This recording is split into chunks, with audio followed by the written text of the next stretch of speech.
நே என்ன எப்படி இருக்க? வீட்டுல பொண்டாடி நடத்த சரியில்லைனா கழுத்து அறுத்து போடாம இன்னொரு கூட வந்து போக விட்டியானே. டேய், நீ சொன்னது மாதிரி எனக்கு ஆத்திரம் இருக்குடா. அவளை கழுத்து அறுத்து போட்டிருந்தேன்னு வையேன், என் மாமனார் மாமியார் மகன் நடத்த சரியில்லை, மருமையும் செஞ்ச சரிதுன்னு எனக்கு ஆறுதல் சொல்ல போறாங்களாடா?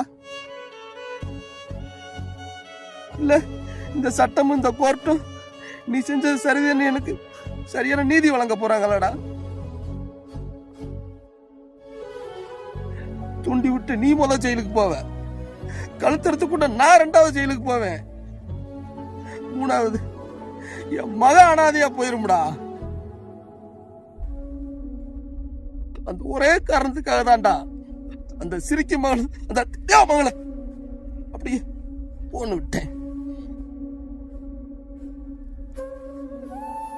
வேற என்னடா செய்ய சொல்ற? அண்ணாடா, என் பிள்ளைய அவளை சொல்லி சொல்லியே என் பிள்ளைய நல்லா ஒழுக்கமா வளர்த்து ஒரு நல்ல குடும்பத்துல கட்டி கொடுத்து வாழ வச்சு அழகு பார்க்கணும்டா. அதுக்காகத்தான்டா நான் பொறுமையா இருக்கேன். நீ செஞ்சது சரிதானே.